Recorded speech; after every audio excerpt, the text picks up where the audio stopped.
Over the 5 decades since her death, this actress and singer has remained one of America's most iconic entertainers.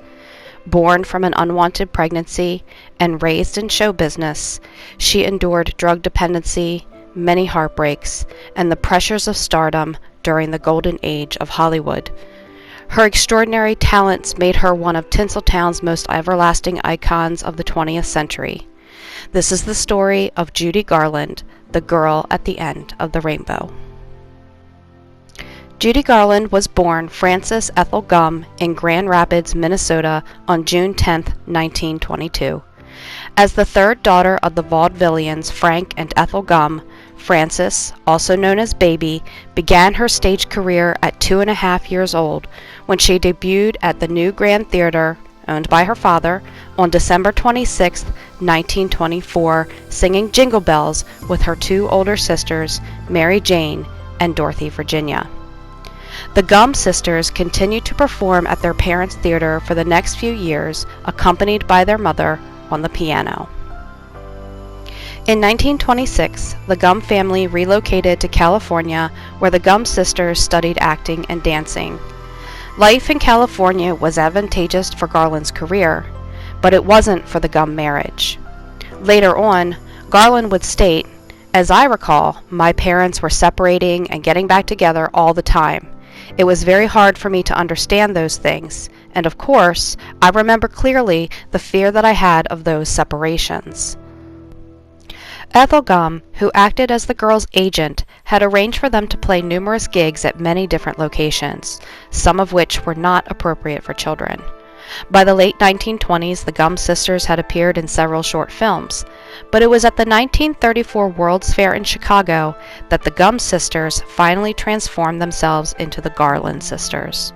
Baby Gumm decided to cast off her childhood nickname and settled on the more vivacious and mature name of Judy. Ethel Gumm pushed her daughters in show business, but it was Judy who Ethel really focused on, and not in a positive way. In a 1967 interview with Barbara Walters, Garland recalled, "She would sort of stand in the wings when I was a little girl, and if I didn't feel good, if I was sick to my tummy, she'd say, 'You get out and sing, or I'll wrap you around the bedpost and break you off short.' So I'd go out and sing." In the mid-1930s, Judy finally split from her sisters and became a solo act when she signed a contract with Metro-Goldwyn-Mayer at the age of 13. Unfortunately, the studio did not quite know what to do with her at her age. She was older than most child stars, but too young to play adult roles. Judy's physical appearance turned out to be a predicament for the studio as well. She was just under 5 feet tall, and her girl next door features were not the glamorous identity that was essential for leading ladies in the movie industry. At this time, Judy became extremely self-conscious and concerned about her looks. November of 1935 handed Garland some of the most devastating news she would ever receive. While she was preparing for a radio performance, she learned that her father, Frank Gumm, had been hospitalized with spinal meningitis. He died the following morning. Despite her grief, Garland continued on her path to fame. Playing the girl next door type, she landed one of her first starring roles in Pigskin Parade in 1936. She then went on to co-star in Love Finds Andy Hardy in 1938 with friend Mickey Rooney. The two were a popular pairing, and they co-starred in several more Andy Hardy films together. Not only did Garland continually work around the clock, but she was also under a lot of pressure from the studio about her weight and her looks. Along with a restrictive diet, she was also provided amphetamines, reportedly by her mother, not only to boost her energy, but to control her weight as well. Unfortunately, because of the energy the amphetamines provided, she then needed barbiturates to help her sleep. Regrettably, Garland would soon become dependent on the jolts and bolts from the medications, and this would continue to afflict her throughout her life. In 1939, Garland landed one of her most recognized film roles when she portrayed Dorothy Gale in The Wizard of Oz. This performance of a girl transported from Kansas to the magical land of Oz allowed Garland to showcase both her singing and acting abilities. Her heartfelt execution of Over the Rainbow helped make the film one of the most adored movie classics of all time, and her performance received a very special Academy Award that featured a miniature statuette for outstanding performance by a screen juvenile. Following her role as Dorothy Gale, Garland went on to make several more musicals, including Strike Up the Band in 1940, Babes of Broadway with friend Mickey Rooney in 1942, and For Me and My Gal with Gene Kelly in 1943. Just 2 years after her starring role in The Wizard of Oz, Garland, who was now 19 years of age, married her first husband, composer and bandleader David Rose. However, this union was brief. Garland's outgoing nature was in direct contrast to that of Rose, who had a more introverted and stay-at-home personality. To make matters worse, Garland discovered that she was pregnant, and was said to have been forced into a secret abortion by her mother and Rose. The couple divorced in 1945. That same year, Garland starred in her last juvenile role in Meet Me in St. Louis, which was directed by Vincent Minnelli. Although the two did not get along at first, by the time the movie debuted, the couple had already been living together. Garland and Minnelli collaborated with MGM to get more adult movie roles for Garland and additional films for Minnelli.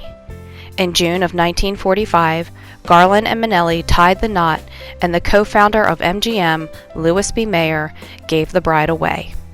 The following March of 1946, Garland gave birth to her first child, a daughter named Liza. Unfortunately, the relationship that Garland and Minnelli shared was falling apart.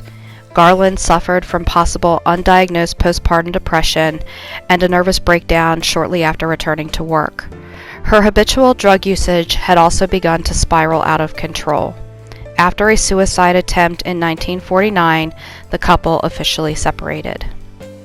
In the fall of the following year, Garland was released from her contract with MGM due to her disastrous performances and inability to show up on time. Eventually, the Garland-Minnelli union ended. Always determined, Judy set out on an attempt to rebuild her career with the help from producer Sidney Luft. She played the lead in her own show on Broadway at the Palace Theater. The review also helped to demonstrate that Garland was a steadfast performer. She even received a special Tony Award for her work on the show. Later that year, Garland married Luft. This marriage resulted in the births of 2 children, a daughter, Lorna, born in 1952, and a son, Joey, in 1955. Luft took over as Garland's manager, and in one of the most prominent moves that Luft made for her career, he produced the 1954 film A Star is Born. The film earned 6 Oscar nominations, as well as a Best Actress nomination for Garland. However, the film's achievements weren't enough to resolve all of the couple's personal difficulties. In the 1960s, Garland spent more of her time performing as a singer than an actress. She even tried her hand at a television series where she starred as the host of The Judy Garland Show from 1963 to 1964. After her TV series had ended, Garland's performances were in high demand, and she continued to perform all around the globe. Nonetheless, Garland continued to struggle in her personal life. Her constant battle with depression, drug use, alcoholism, and many separations from Luft ultimately led to a divorce and a vicious child custody battle in 1965. Soon after her split from Luft, Garland began a whirlwind romance with actor Mark Herron, whom she had met in 1964 at the London Palladium. They were married in Las Vegas in November of 1965.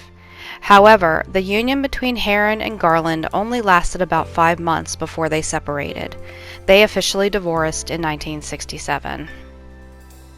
At this point, due to mismanagement of money and reports of embezzlement and a dire financial situation, Garland made her final New York appearance at the Palace Theater.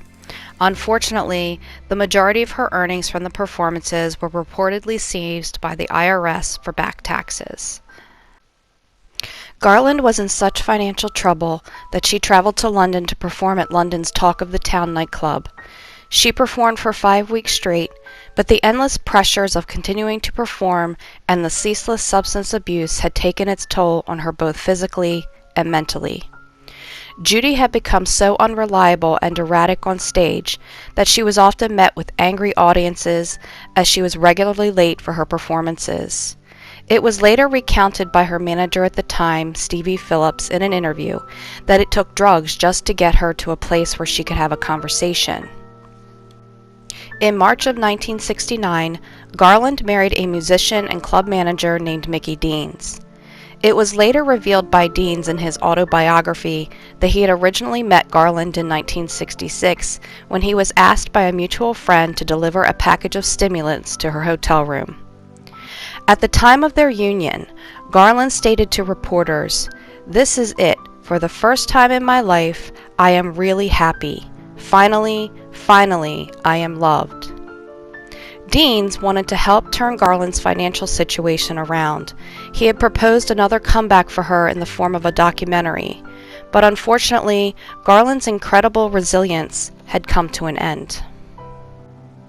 Judy Garland died on June 22, 1969. She was 47 years old. Her cause of death was ruled as an accidental overdose of barbiturates that she had ingested over a long period of time, and that there was no evidence that she committed suicide. I think Frank Sinatra said it best when he said, "She will have a mystic survival. She was the greatest. The rest of us will be forgotten, but never Judy." I want to say thank you to the many subscribers who requested the story of Judy Garland. Her life was tragic, and I believe we can all learn something from her story. If you would like to hear more stories of how they died, please help my channel grow by giving this video a thumbs up, clicking that subscribe button, and sharing this video with your friends. Be sure to turn on the notifications so that you never miss a new story, and I will talk to you next time. Bye guys.